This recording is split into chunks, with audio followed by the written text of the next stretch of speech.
Greetings, friends. Randall Nagy here, welcoming you back out to another edition of the Built-In Report. And today we are going to be talking about two built-ins that you wouldn't normally think would be paired together. Those would be the static method decorator, as well as the callable built-in operation. Before we get into those, however, in order to understand how static method works, we should probably review how we would recreate our own decorators. While we usually use a decorator to decorate a class or standalone function, we first have to create a type. And as you may recall from my training online, elsewhere, when we create a class, of course, we are creating our own type. So in Python, not much is really required to create our own decorator. In this case, class Z has a simple dunder init with the expected self, but unexpectedly, in order to wrapper a function up inside of a class or a decorator, in this case, we're going to have to define another parameter, or in this case, it'll be called func. And so as to better demonstrate how a class wrapper or decorator would work, we're going to save a copy of the func locally in init, as well as print out the fact that we have it initialized, in addition to printing out the name that is always associated with every function. So you might expect whenever we apply our decorator, our initializer will be called, and we'll see our initialization message, but it's only when we call a function and implement the dunder call as we see here that we'll be able to print out the dunder name that we've associated with a func before returning our results. Located in DIY decorator.py, associated with this training, in order to use our decorator, all we'd have to do, for example, is reference our class or type with an @ sign before we define our function. So the moment we wrapper our function, we actually activate our code, giving us an opportunity to do something secret or secure or really wonderful the moment we use our decorator. As you may expect, you notice that once we decorate our class with Z, of course, our foo function suddenly is an instance of a class. No other language that I'm aware of that will allow us to turn functions into classes. And that's surely what happened just now, simply by using our class as a decorator on our standalone global function.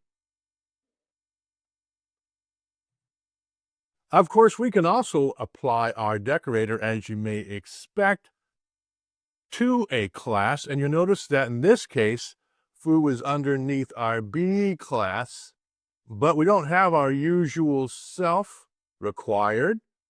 And when we have our @z decorator, we've created a static function that can be accessed either through B statically or by creating an instance of B, then accessing the foo function, which once again won't have a self, through an instance of our surrounding class.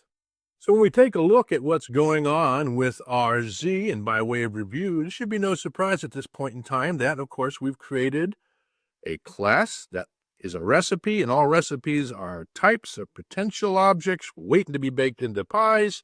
And that's exactly what we see with static method. In other words, static method is a class defined for us to reuse. Going back to our Z definition, and as we've decorated a simple function, we know that an instance of the foo function definition is going to be an instance of our Z class. We also know that the Z type or recipe is also callable, and therefore, by the virtue of inheritance, so will be foo. Curiously, because of the way Python static member class has been defined, whenever we associate static method to an individual function, as we see here, we'll not be able to call that function effectively limiting static method to be, as its name implies, only applicable to a method or an executable member of a class.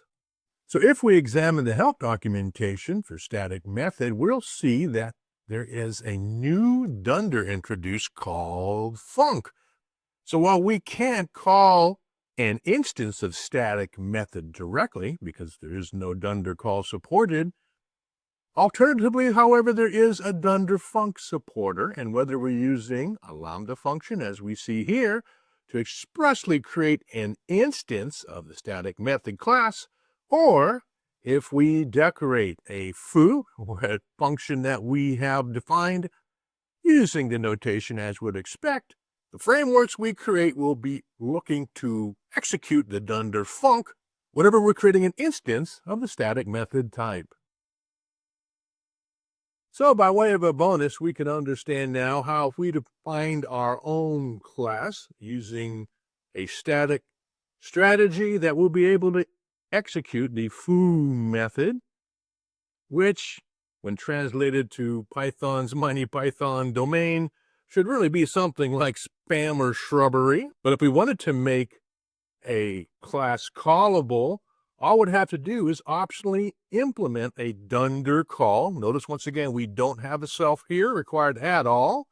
And if we provided it any parameter, it would have to provide one when calling our static method so as to make any class recipe or class type callable, as we see here. So given that's a good workout, all we have to do is create an instance, and we could also call the instance once it's created, even though it's static, as we demonstrated, as well as to access our foo or call our foo using any possible way into the static members of our class using either dynamic or class-based member activations. Well, short and sweet and kind of neat, our review questions are deliciously legacy, or things we've already included in our PyQuest card game and concept review book, starting with KA 3003, where we feel confident we can understand now that the built-in Python exec function, which we've covered previously, is used to run an external application. 2, check if an object is callable. 3, to evaluate and test Python code. 4, to change environment variables. Or 5, none of the above. KA 3008, managing functions in an advanced question, we should feel confident in describing which meta methods are required to create a callable object. Meta methods is another name for magic methods or dunder methods. So we could easily read which dunder methods are required to create a callable object. KA 3009, if we're going to consider ourselves advanced Pythoneers, we should be able to tell people which built-in function allows us to determine if an instance is callable. We should be able to describe KA 3019. We should be able to tell people what a decorator function is, as well as KA 023. Describe what the purpose of @static method is in modern Python. Missing. A challenging question you may need to think about for a moment. We should ask ourselves if the static method decorator can be used on non-class functions. True or false? We should also be able to tell people how we would define a decorator, let alone use it on any of our functional creations. And once we've answered KA 3053, we come to the end of our PyQuest presentation, and to gleefully note that with this recording, we only have 36 more cards to go before we can update our books on Amazon. Because as mentioned previously, our goal is to get to over 200 Python questions in our PyQuest programming books, card games, instructional videos, as well as books on Amazon. Thanks for listening, and happy pie questing. And of course, I am indeed looking forward to seeing you at the bookstore. Take care. Happy holidays.